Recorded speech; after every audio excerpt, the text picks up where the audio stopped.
The Recruiting Blitz with D Squared. It is time to share your decision. Where are you headed to school? Ooh, Alabama gets the #1 safety in the country. What was it about Alabama? LSU Tigers, #1. Go Tigers. In the next 4 years, I'm going to Denver University. Call into the Neighbors Wealth Management Hotline, 256-576-4977.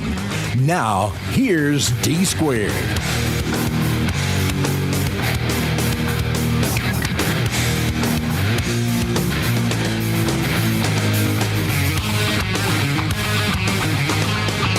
Welcome everyone to the Tuesday edition of the Recruiting Blitz on Blitz Sports Radio. I am D Squared, Drew DeArmond, and we talked a lot of Alabama basketball yesterday because Nate Oates and the boys win the SEC tournament for the second time in 3 years, and also the regular season championship. So they pull off the dual title, winning the regular season championship over the Auburn Tigers in an epic game.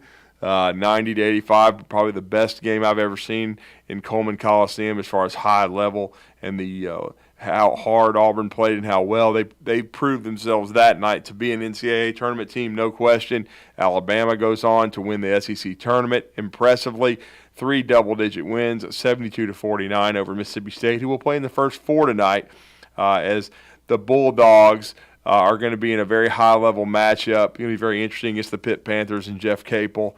And of course, then Alabama's opponent will be decided. Of course, in the first game, it will be Southeast Missouri from the OVC, and they're going to be taking the floor in the first 4 tonight. So that's going to be very interesting because Southeast Missouri State has been a hot team for the second half of the season, played very well in the conference tournament.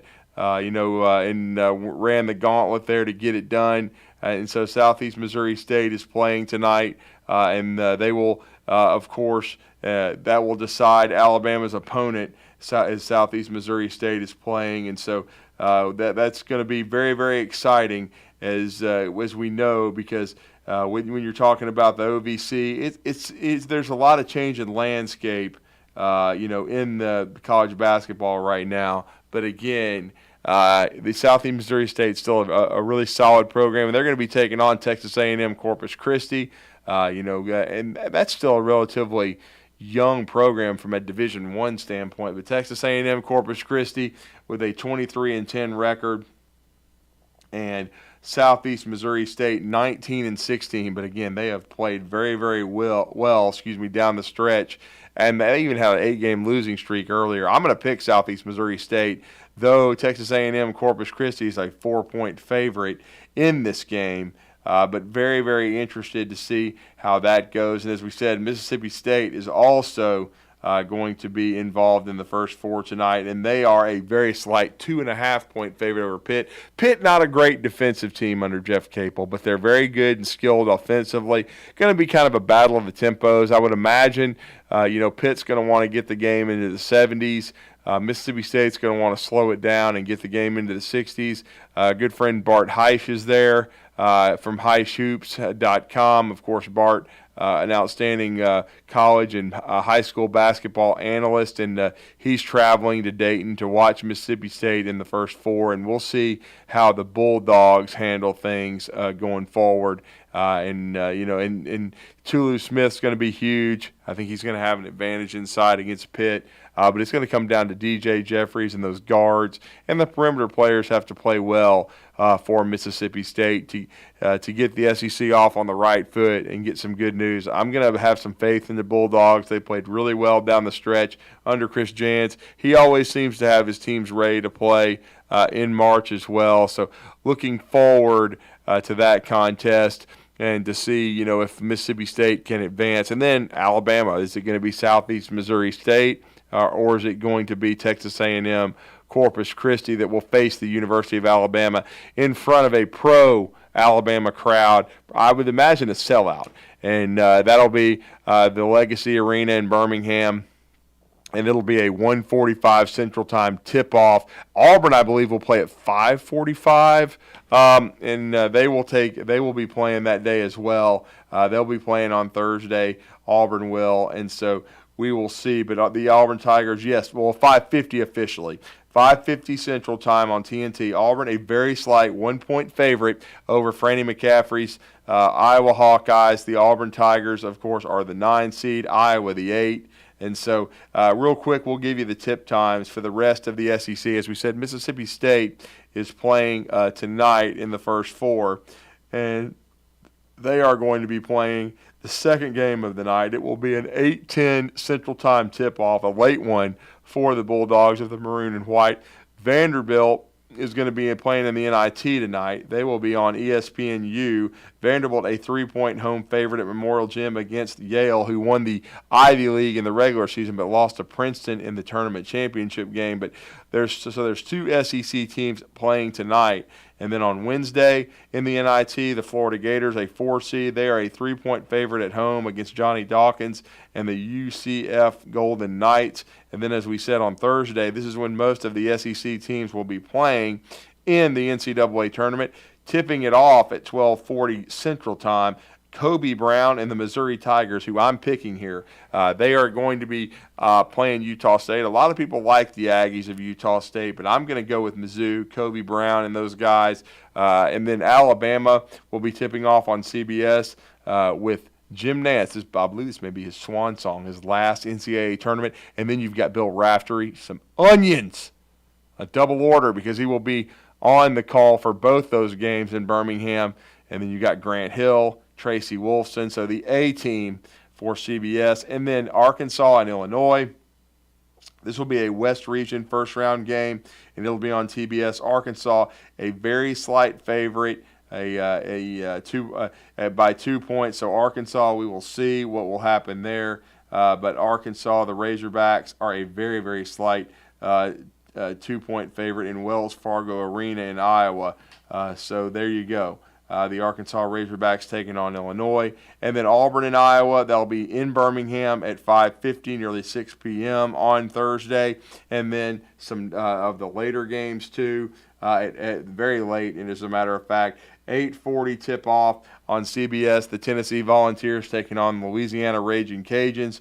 And then Tennessee in a significant 11-point favorite, but that could be misleading. Louisiana under the radar team there. And then Texas A&M and Buzz Williams, they don't tip till nearly 9 o'clock in the Midwest Regional first round. Texas A&M, a 3.5-point favorite, as they will tip off against the hot Penn State Nittany Lions, who reached the Big Ten championship game and were smoked by the number 1 seed Purdue Boilermakers, who won the Big Ten regular season and tournament championships on the way to a number 1 seed for them. And so that we will see, though. But again, looking forward to this, looking forward to the NCAA tournament getting rolling and all these SEC teams getting a chance to take the floor. 8 SEC teams make the NCAA tournament, which is a record. And then, as we said, 2 in the NIT, so that's 10 total for them. So, and then, like we said, the Big Ten, no doubt about it, tied with the SEC with 8 teams apiece getting into the NCAA tournament. So, as usual, the Big Ten always seems to lead the way as far as teams go. And as we said, Purdue, the number 1 seed in the East, the number 1 seed in the West, the Kansas Jayhawks, number 1 seed in the Midwest, the Houston Cougars, and the number 1 seed in the South. And overall is the University of Alabama. And we'll see if they can keep this dream season going. But Auburn is they're certainly not in Alabama's region, even though they're crossing over and both playing in Birmingham. Auburn is the 9 seed, as we said, in the Midwest region. Auburn is. They will get the winner of Houston and Northern Kentucky, the Norse. They are coming out of the Horizon League. They're a 16 seed, and so they are going. It's going to be very interesting to see, if they can give a test to Houston. I don't, even though with Sasser being uncertain, I still like Houston heavily in that game. But if Auburn wins, it'll be a de facto home game for Auburn in Birmingham against a 1 seed in Houston. And I know Kelvin Sampson's not happy about that, but I'll tell you who is, and it's Bruce Pearl. And we're going to hear from Bruce Pearl right now as he previews this game against Iowa. And don't forget, Bruce Pearl, a longtime assistant under Dr. Tom Davis, who had it rolling there in the 80s and 90s at Iowa. That's how Bruce Pearl made his name. no question about it. And, of course, he has a former staff member that's currently a member of the Iowa staff, Fran McCaffrey, and they are going to take on the Iowa Hawkeyes starting on, as we said, 5:50 around 6 o'clock. And here's some of Bruce Pearl. The front line with Rabacha and Murray. Maybe in a different way, maybe Kentucky's front line, really bothered us. But they're two of their leading scorers. First of all, Chris Murray is a pro, a four-man that can score inside and out, and just a terrific player. And again, I recruited his dad. His brother Keegan's in the NBA. I think he was a fourth player taken in the draft last year. And his dad was such a great player at Iowa. And then Rabacha he can score. They throw him the ball in the mid-post area. He can make plays, an outstanding passer, really good basketball player. He's way quicker than he necessarily looks on tape. So the front line is, really, really good.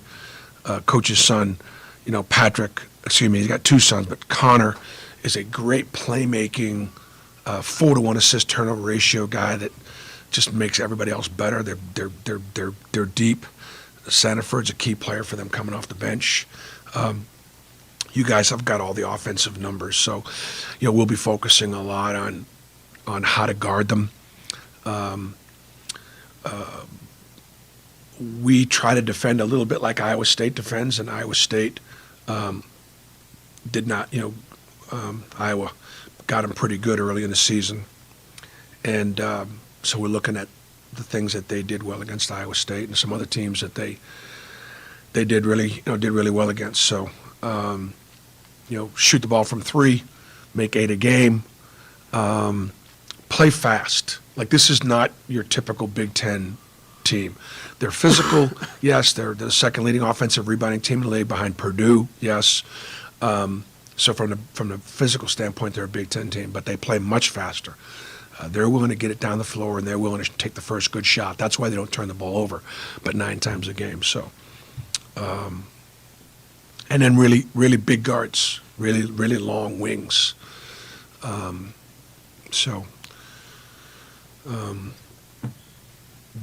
It'll be all we want.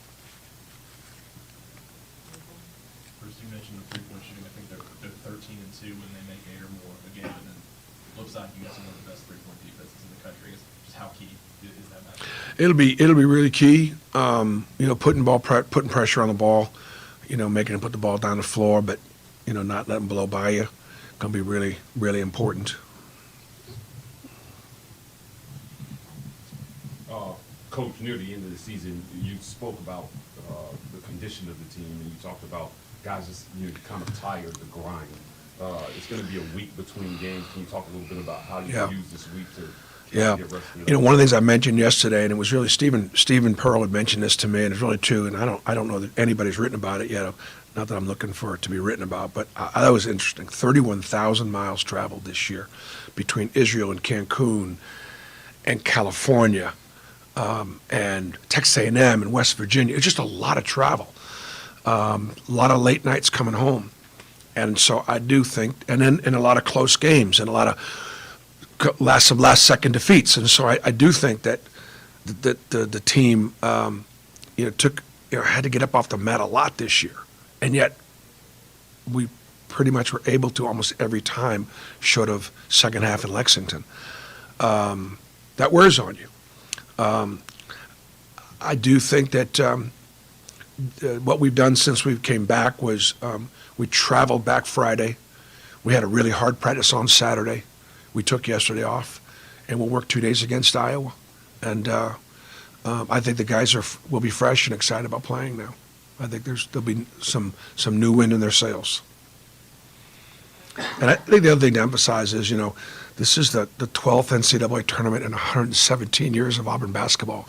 Our guys are excited about making it. There are a lot of good teams that are been left home, and I do think the body of work has more than clearly been a contributing factor to who was in and who was not in.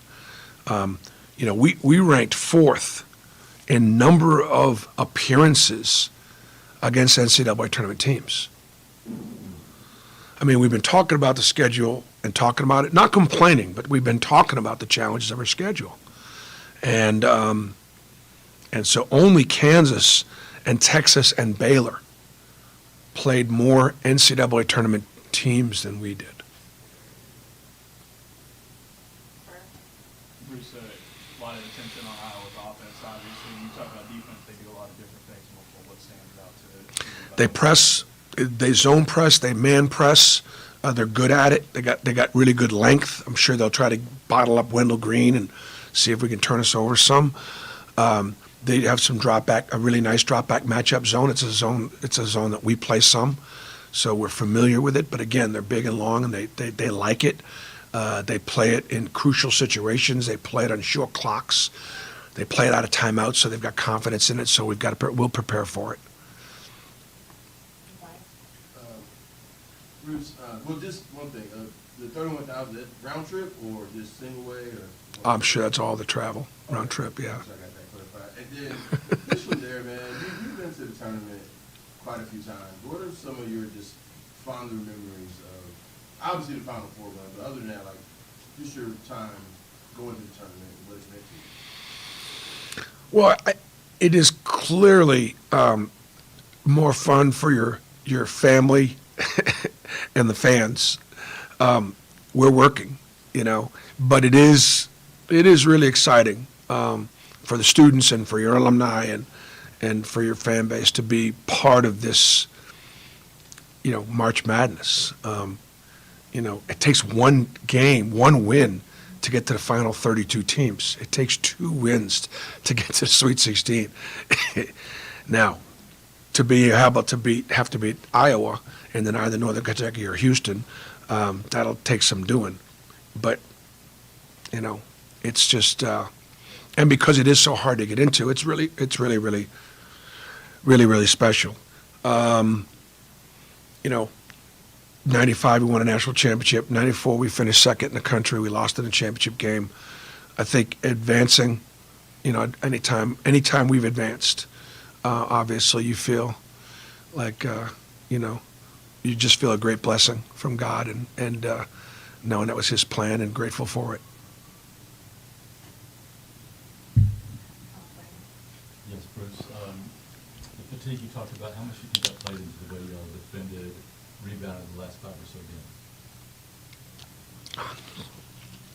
games? I don't know. I think there was some level of fatigue, but I also think the teams that we played, if you look at I don't have the last 5 games in front of me, but I know Tennessee, Alabama, at Kentucky, right at Kentucky, Alabama. There's probably a game in there, maybe at Texas A&M somewhere. I mean, it was some formidable.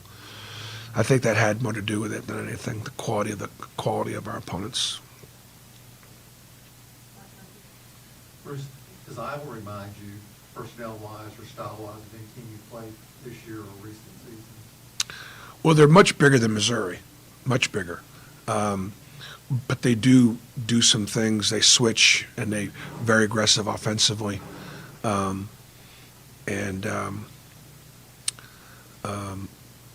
They just remind you of any of the more up-tempo teams that we played against. Just that they remind me a little bit of Arkansas because of their length, because of their size, and because of their big wings. Bruce, so it's very unexpected to have you guys in Alabama and Birmingham. Obviously, the city's buzzing for that. Of course, the state too. I'm curious, does it actually help in a tournament like this to have that home court advantage? Do you feel like that really elevates you guys with those games, and how do you think that's going to help? Well, I do. I mean, I think that anytime you've got fans in the stands, I think it can elevate the level of your play. Our players will feel the support from our fans that are there, and hopefully energize them and allow them to play at their best, elevate their game, and perhaps have the courage and the confidence to withstand Iowa's runs. Iowa's a team of runs. They can score in bunches, and if they get going from 3, they get pretty dangerous. So no, I think that is a factor. Look, we've had 2 champions that went to California, and then Utah, and Kansas, and then Minneapolis. And so I think with the pod system, I think they do their best they can to try not to have these teams travel too far, and we obviously caught a break here. The question is, can we take advantage of it? Bruce, you talked yesterday about how Fran McCaffrey's such a really good offensive-minded innovator. I mean, his offenses are always some of the best in the country. In your opinion, is kind of what makes him and his team so good on that end of the floor so consistent? He gives his players confidence. He lets them, shoot early in the clock.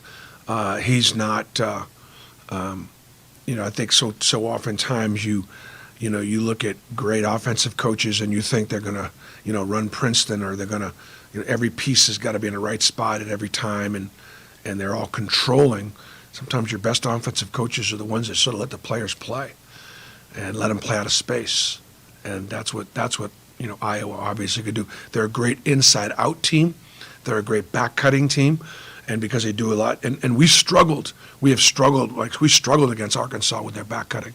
And also, great back-cutting teams are also great offensive rebounding teams. So when those guys back-cut, if they don't get it, they also hurt you on the offensive glass. And they're a really good inside-out team. That was Bruce Pearl previewing the Iowa Hawkeyes as the Auburn Tigers will take on Iowa, as we said, close to 6 o'clock, about 10 till 6, officially in Birmingham at Legacy Arena after the Alabama Crimson Tide take the floor. So the Auburn Tigers will be taking the court on Thursday against the Iowa Hawkeyes. And speaking of the Iowa Hawkeyes, we're going to have a first-time guest on the show from 24/7 Sports. I was able to connect with him yesterday. Does a great job, and he's going to join us here in a couple of minutes. He's a Hawkeye insider for 24/7 Sports and CBS Sports, and we are going to talk with him. And it's David Eicholt. Eicholt is going to join us and preview this game from an Iowa perspective against Bruce Pearl and the Auburn Tigers. Going to be a de facto road game for Fran McCaffrey and those guys. They have shot the ball and been, really well at home in Carver Hawkeye Arena, but have not shot the ball really well on the road or neutral floors. So that's going to be interesting. They average over 80 points per game, really probably the best offensive team in the Big Ten, but they've struggled a little bit defensively. And we're going to talk about that game with Auburn with David Eicholt when we come back here next. Stay with us on the Recruiting Blitz on Blitz Sports Radio. I'm D Squared. With us today, Dr. Tracy Lowry of Best Vein Care of Huntsville. When we evaluate a patient and they indeed have significant venous disease, most third-party payers, private insurance, Medicare, require us to treat every patient conservatively at least 90 days. Conservative treatment includes increasing ambulation, elevation of the legs, and the wearing of compression stockings. It's very common for folks to come see us in March or April wanting to have their veins fixed before they go into swimsuits starting in June. When we see someone in March or April, they're going to require at least 90 days of conservative treatment before we can even go to the insurance carrier to get permission to treat their veins. So if you think you have a venous problem, now is the time to come in and get a free screening so we can determine whether or not you need something evaluated. If you have a vein problem or you think you may have a vein problem, now's the time to contact us at bestveincarehuntsville.com. I'm attorney Gary Lackey. You'll hear people say we're like a family, but here at the Lackey Law Firm, that's really true, not just a saying. I'm Justin Lackey. With my father and my sister, we have a special connection to each other. I'm Jennifer Lackey. At the Lackey Law Firm, when we take on your case, you become part of our family. You really do. And we'll always do whatever it takes to get everything you deserve. If you're injured, you worry about getting well, not about paperwork or insurance companies or figuring out how to get to your lawyer's office. I'll come to you. We worry about your case so you don't have to. When you've been injured, we know that your case is probably the biggest thing going on in your life, more important than almost anything else. And it's important to us, too, for one simple reason. Family takes care of each other, and at the Lackey Law Firm, we'll take care of you. The Lackey Law Firm. The Lackey Law Family. 1-800-4RIGHTS. No representation is made that the quality of the legal services to be performed is greater than the quality of legal services performed by other lawyers. To fasten your seatbelt, insert the metal fittings and tighten the strap. And in the event of a sudden rush of cabin generosity, your seat cushion can be used to grant wishes. How? By donating your airline miles to Make-A-Wish. Why? Because your frequent flyer account is stuffed as fat as your carry-on. And just like the workout clothes you packed, you're never going to use all those miles. But if you donate some to Make-A-Wish, you can give wishes wings and put sick kids right where you're sitting now. No, not in seats to Newark. Seats to fun family places, breaks from treatments and doctor visits and hospital stays, wishes to feel better, and lots of times get better too. Push your call buttons if you feel me. Alrighty then, well, once we reach cruising altitude, you can use your electronic device to make your pledge of miles or money to Make-A-Wish at givewisheswings.org. That's givewisheswings.org. And then move about the cabin with pride, knowing that you've made a huge difference in the life of a Make-A-Wish kid, because wishes work wonders, people. The new Cheeseburger Bobby's on Carl T. Jones Drive in South Huntsville is focused on serving great food prepared with the absolute freshest ingredients, featuring classic hamburgers and cheeseburgers with lots of specialty options, chicken and hot dogs, even turkey burgers and veggie burgers, along with fresh cut fries, onion rings, or coleslaw. Always fresh, never frozen, except for the frozen custard. See all the delicious options at Cheeseburger Bobby's for yourself. Check out the menu and more at cheeseburgerbobbies.com.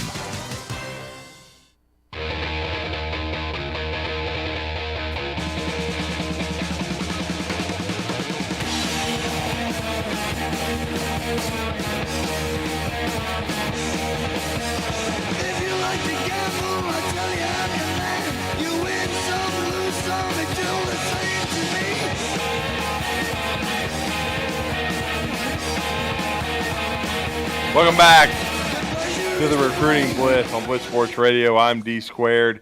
This is the Recruiting Blitz, and this is the Blitz Sports Radio. Please download our app, the Google Store, the Apple Store, so you can listen to this hour of recruiting and basketball sports conversation from 9 to 10 a.m. Monday through Friday. And don't forget about the Afternoon Blitz. My great producer, the Bandyman, Bailey Lowry, he and Captain Cool John Abraham will bring you the Afternoon Blitz later today from 2 to 4. Don't forget that. This is the best time of year if you're a basketball aficionado. And our next guest, it'll be a first-time guest on the show, but he certainly is as well. And he does a great job for 24/7 Sports as the Iowa Hawkeyes insider. And he also works for CBS Sports. It's under the same umbrella, and it's David Eicholt, and he's been able to take some time out of his busy schedule before, I'm sure, traveling down here to Birmingham, Alabama to see the Iowa Hawkeyes take on the 9-seeded Auburn Tigers. Iowa, the 8 seed under Fran McCaffrey. Very good offensive team. Should be a fun up-and-down game to watch, and we're going to break it down a little bit right now. David, welcome to Huntsville. You're with Drew DeArmond. How are you? Hey, I'm doing good, man. Drew, I appreciate you having me on, and thanks for reaching out. Yeah, no doubt, man. Thanks for connecting. And this is a very interesting first-round matchup. The NCAA always does this. They always try to create these storylines. We know the history of Bruce Pearl under Dr. Tom Davis, and he was a big part of Iowa basketball for many years before having success at Southern Indiana, Wisconsin, Milwaukee, Tennessee, and now Auburn. Fran McCaffrey, it's hard to believe. I can still remember the days when he was at Siena, but that's over a decade ago. He's been in Iowa City for a long time now. And really established the Hawkeyes as a perennial NCAA tournament team. They're averaging 80 points per game. They've probably got the best offense in the Big Ten. Auburn has been a little inconsistent, but at times they've locked in defensively. Your thoughts as you've studied Auburn on this matchup? Yeah, I think this is going to be one of the more fun first-round matchups. You know, I hate to say, I think it's going to really come down to, is Iowa going to be able to hit perimeter shots? I think Auburn's established itself as one of the top 5, top 6 three-point defenses in the country. I think Auburn's athleticism, especially down low, could get them a little bit of an advantage, but Iowa's guards are a little bit bigger. So I think this is going to be a very, very fun up-and-down game. If Iowa can establish the pace, you know, I think they're going to be a lot more comfortable. But if Auburn turns this into a grind-it-out sort of game and Auburn gets hot from the perimeter, which they have, I think, over the past 4 or 5 weeks, they're shooting about 38%, which is better than what they've been. Then I think Iowa could be in the danger zone. I think as good as Iowa's offense is, their defense leaves a lot to be desired, to say the least. Well, the NCAA tournament's a game of matchups.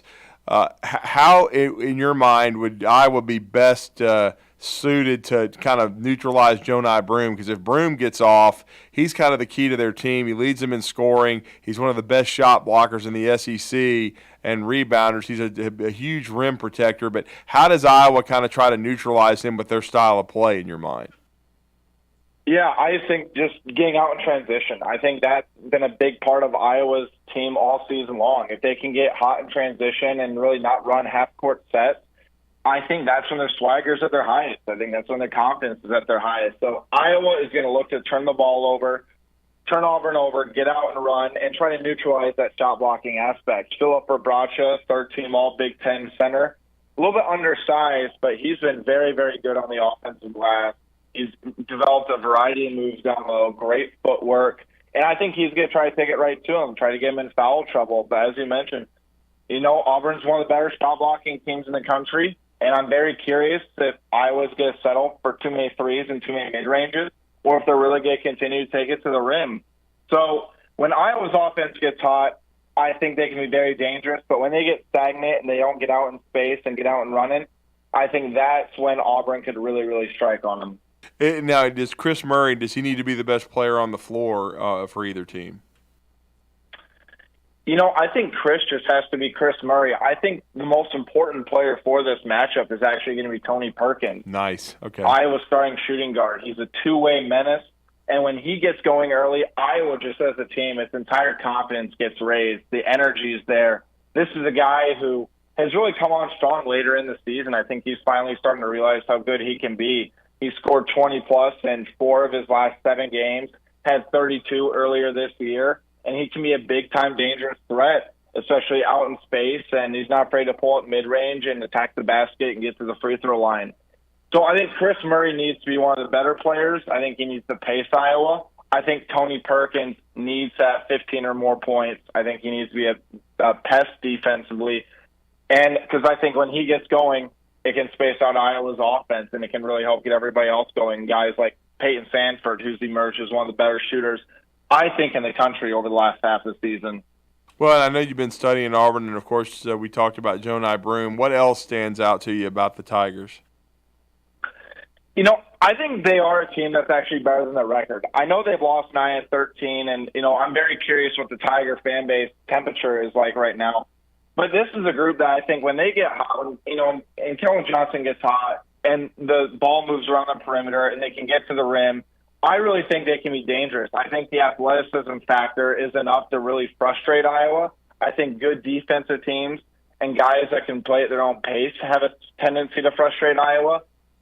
Iowa's one of the weirder teams in the Big Ten, and it really is just depending on what Iowa team shows up. This is a group that went into Assembly Hall and, beat them by 24, and then they lose back-to-back games to Nebraska and Ohio State, which aren't exactly world beaters this year.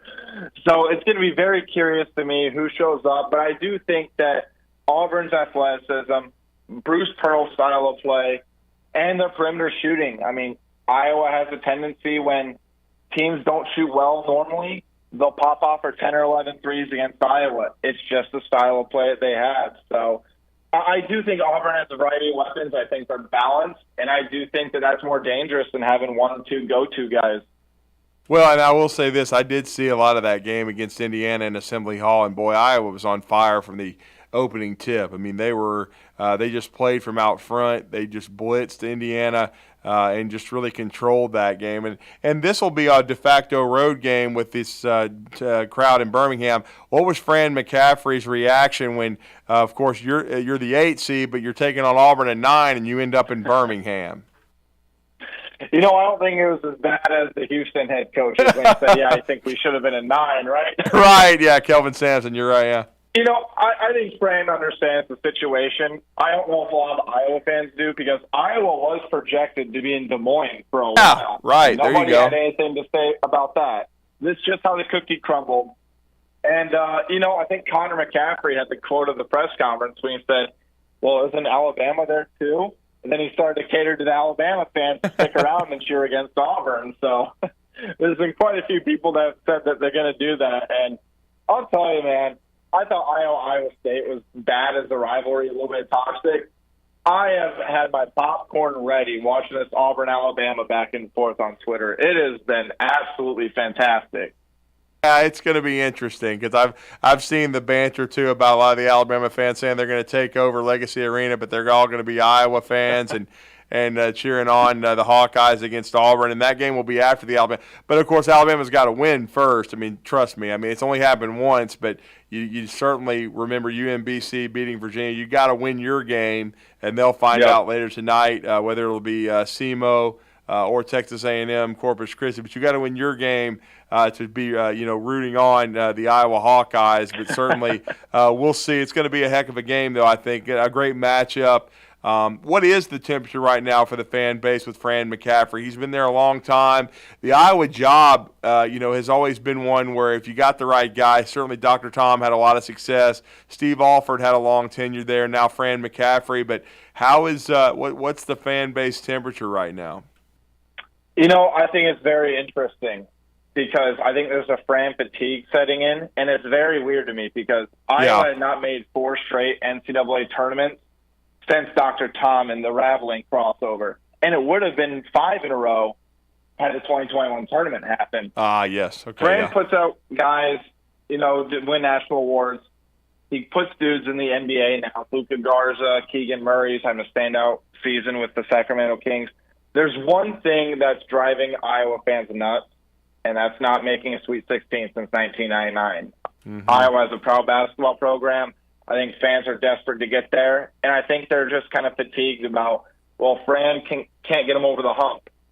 And I think that's been the big criticism for him. And then when you continue to get 7, 8, 9, or 10 seeds, it's a difficult path to get to a Sweet 16. So I think they're just kind of ready to, I don't want to say move on, but I think Iowa fans are just desperate to sort of get to that next level again. Well, and what about the Big Ten as a whole? Because, the mantra is they always seem to lead the way. They tied with the SEC this year with 8. They've had 9 teams in, 10 teams in. But you just mentioned the Sweet 16. It seems like when the second weekend comes around, a lot of the Big Ten is not around, and that's kind of the point of frustration, I would think, with a lot of the fan bases in the conference. No doubt. And I do think there's a couple layers to it. I think the Big Ten is the most physical conference in the country. I think it has the least consistent officiating in the country. And the reason why that's a factor is because things are called differently in the NCAA tournament versus Big Ten play. And that frustrates a lot of people. So I also think when you look at the trend about teams that do well in the Big Ten Conference tournament, they get eliminated early. Iowa won 4 games in 4 days last year. We're probably a top 10 team in the country hanging into the tournament. First round loss to Richmond. Illinois, the year before that with Iowa DeSumo, Kofi Coburn. I mean, they were out in the second round. I mean, there's a continued trend with that. And then you look at this year, as you mentioned, I'd be surprised if 3 teams made the Sweet 16 from the Big Ten. I mean, I don't know how good the Big Ten is. I think college basketball as a product is down this year. Mm-hmm. And you look at the Big Ten rankings, it was just a hodgepodge of slightly above average basketball teams, in my opinion. Well, in your mind, I know you've looked at this matchup. Certainly, Iowa would like to play this at a faster pace. I think Bruce Pearl, I know his team can play fast, but if you prodded him, I think he would say he'd like to see the game in the high 60s, low 70s. Fran McCaffrey would like this thing to get into the 80s. What does Iowa need to do to win it? I think they need to shoot the ball well, and I don't think they need to play great defense. Mm-hmm. I think they need to have multiple 4-minute segments of playing good defense. I think if Iowa's offense shows up in Birmingham, I think that they got a veteran enough team. I think they need to push the pace, and I do think that they just need to find a way to neutralize Auburn's threats because, as we've talked about, Auburn's not a great three-point shooting team. They've been better. But there's a variety of scores that they got. I mean, Alan Flanagan, Jalen Williams is the guy I think present problems. Wendell Green. I mean, they have guys that can go get a bucket.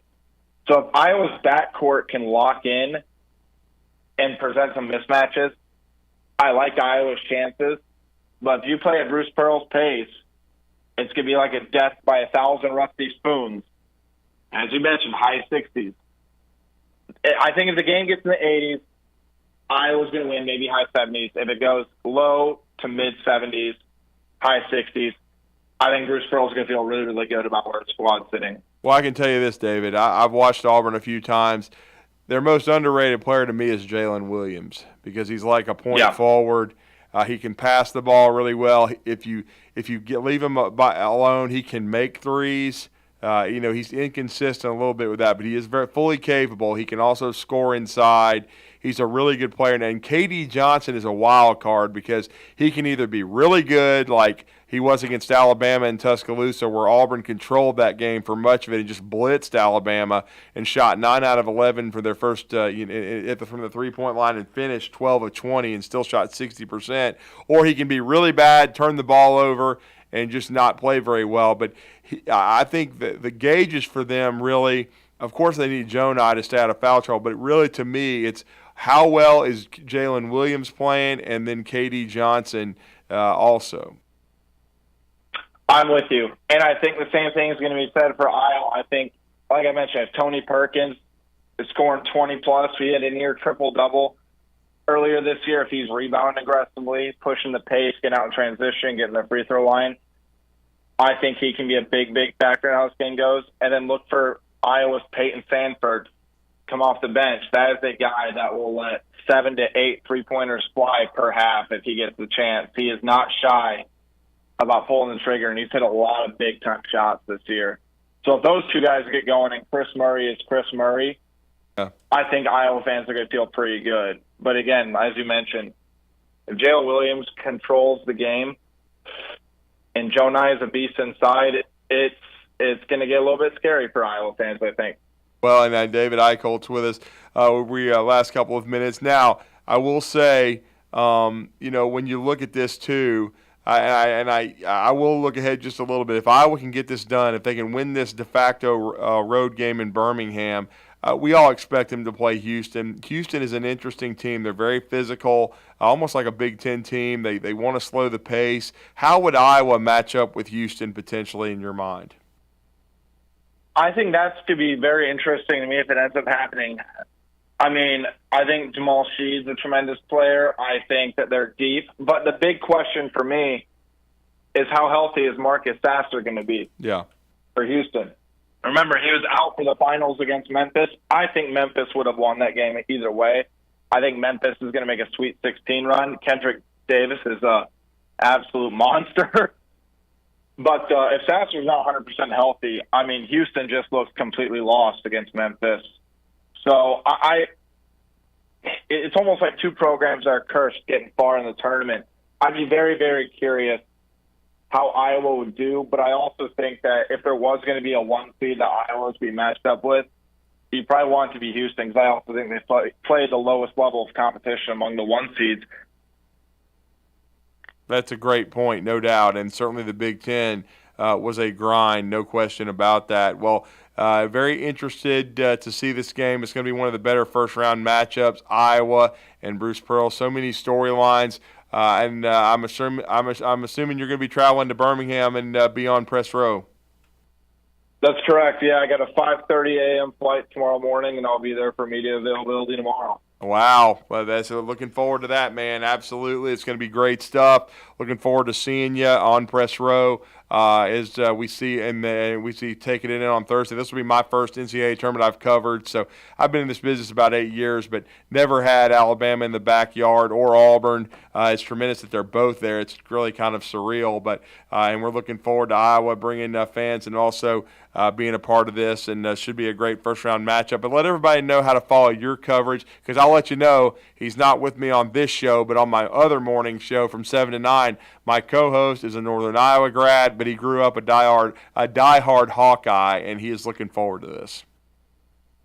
Yeah, you can follow me on Twitter at David Eicholt, BICKHOLT, and stay tuned to HawkeyeInsider.com. This might be my first trip to Alabama, so I'm very, very excited to get down south. I need to I got to experience that culture and that cuisine I've heard so much about. Yeah, it's great food, man. Definitely. get you some great food down here in Huntsville. It's the fastest growing city in the state. Well, you'll be in Birmingham, but Huntsville. We're here in Huntsville. We're the fastest growing city. We've actually overtaken Birmingham, but Birmingham's a great place. A lot of great places to eat as well. Legacy Arena's been refurbished. It's a great place to watch a game. I was there for the state basketball tournament just about a little over a week ago. Spent a couple of days there, and then was in Nashville last week for the SEC tournament. But, yeah, it's going to be a great place to watch a game. Looking forward to some high-level NCAA tournament stuff, and we thank you for joining us. And safe travels to the Yellowhammer State, and enjoy your time in Birmingham. But thank you for being with us this morning.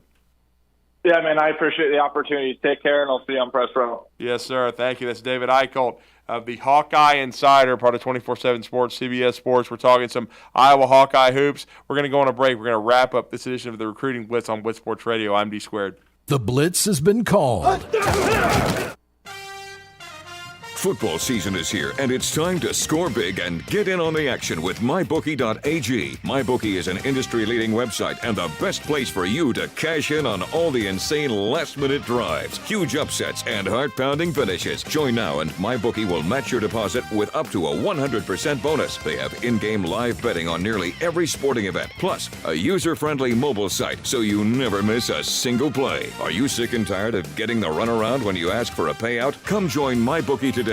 With decades of expertise, no hassle payouts, and no fine print, you'll experience the greatest customer service in the business, guaranteed. Use promo code RADIO to activate your bonus of up to 100%. Call 844-900-2387 or visit mybookie.ag to open an account. That's 844-900-BETS, or go online to mybookie.ag and use promo code RADIO. Win with the best, only at MyBookie. Sign up today.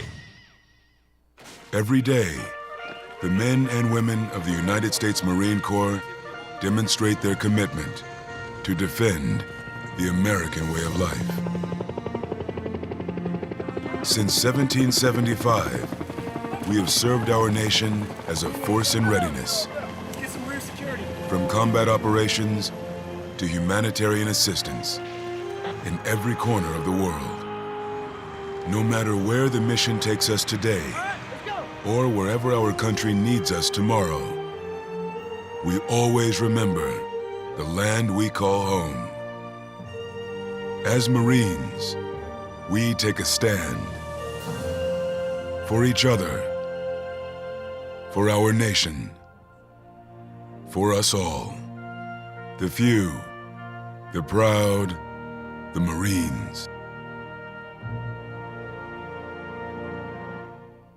To celebrate the Olympic Games, Bridgestone is giving away prizes. You could instantly win a $10,000 Bridgestone Visa prepaid card and other great prizes every day when you buy a set of 4 eligible Bridgestone tires. Stop by Firestone Complete Auto Care today.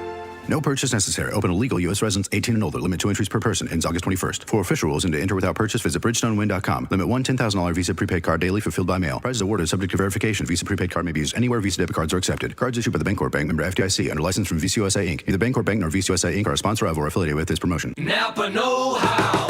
Smartphone speakers.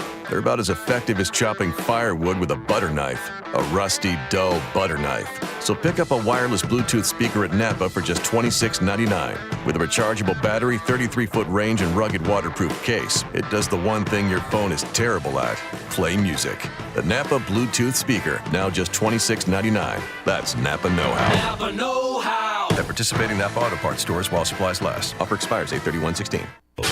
Weekday mornings from 6:30 to 9. It's Smash Mouth Radio with Scott Griffin and Pat Smith. Announcement came out that Jay Jacobs was stepping down as athletic director by June of 2018. Does anybody believe that he will make it till spring at Auburn? That was real cute that they let him do that and act like he made that decision on his own, huh? Nobody thinks he's going to get to June of 2018. Smash Mouth Radio. Weekday mornings from 6:30 to 9 on 99.1 The Game.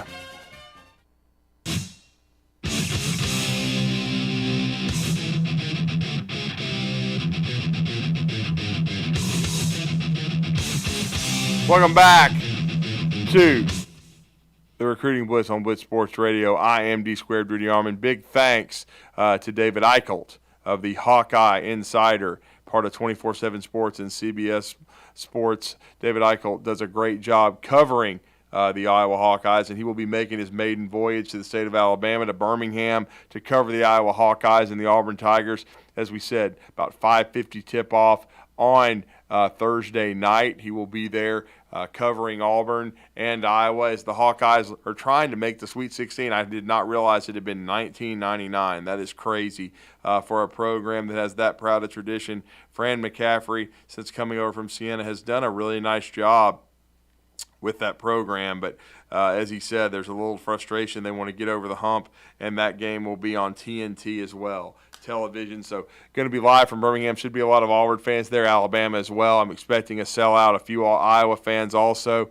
But we're going to play a little bit more player reaction, though. We brought you Bruce Pearl. Now we're going to bring you the big man, Jonai Broome, and Alan Flanagan. These are two guys that need to perform well if Auburn is a 9 seed, is going to advance to the round of 32, which would be on Saturday for Auburn. You play tough, but being on the short end of the stick in terms of foul calls lately, how does that affect your game kind of going into the tourney? And, what's your attitude toward just playing tough but trying to stay out of foul trouble? Fouls is not out of my hand. It's not something I can control. Only I control is my energy and effort on the court. That's what my coaches tell me all the time. So March Madness is another season. So whether you play good or bad, March Madness is something totally different. So, kind of let the past be the past. You got to win one game at a time now, and that's all that matters. Iowa's got a ton of tall inside scores. They like to get to the rim a ton. Just what are you seeing from them or heard about them on offense, and just kind of how big will rim protection be in this game for y'all? They have two good forwards. I think we have a pretty good forward group too, as well. So, like you said, they're pretty good, but we're good too, inside. So, I think, as long as we play our game and protect the rim like we normally do, block shots, stay away from fouling, I think we'll be all right. The second half for y'all against Arkansas, y'all did a really good job of slowing them down from getting in the rim. Just kind of what was the difference there, and it allowed y'all to make that comeback from them getting to the rim as much? Just playing with more energy and effort. Myself, I got 2 fouls first half, so couldn't really be as aggressive as I could have.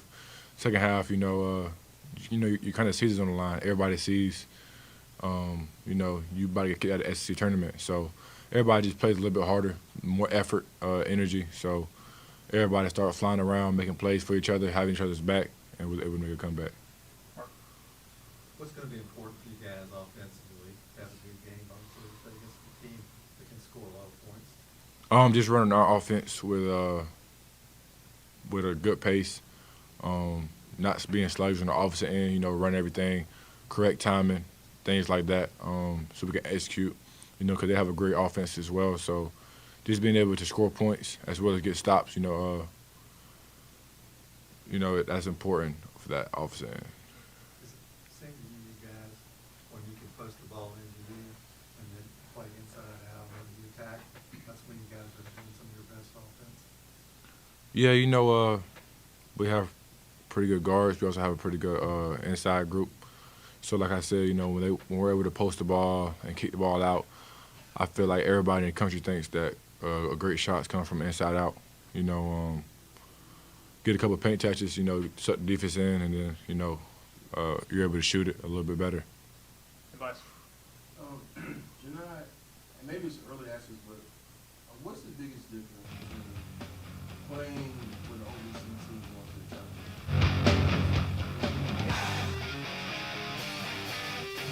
I think the biggest difference is, my mindset. I still have the mindset to win and things like that nature, but just over the whole course of the season, at Moorhead and OVC, we won this tournament and we went and played West Virginia. My mindset was kind of more like, I have to do this. I have to play great. I have to play amazing for us to even have a chance, Is Jonai Broome, as we brought you a little bit of the Auburn players press conference preview in the Iowa Hawkeyes. Thanks to David Eicholt. Thank you for listening today. Don't forget the afternoon blitz, the Bandyman Bailey Lowry from 2 to 4. Don't forget to join our bracket challenge for 97.7 The Zone. Remember, you can win a year's membership to Cherokee Ridge. Please join that. Remember, the first four starting tonight, UAH tonight also. Have a great day. Here's Bobby White from Woody Anderson Ford on their service department. President's Award winner 2 years in a row. That's only given to the top 10% of Ford dealers in customer satisfaction. So we're very proud of the service department. And our body shop. If you happen to get into an accident, which not a lot of people just want to go down and see a body shop, but if you get into an accident, award-winning body shop. We have the state-of-the-art paint booths back there. They're waterborne paints that we use, friendly for the environment. We've got our production system, the way things are in and out. We have the fastest cycle rate in town of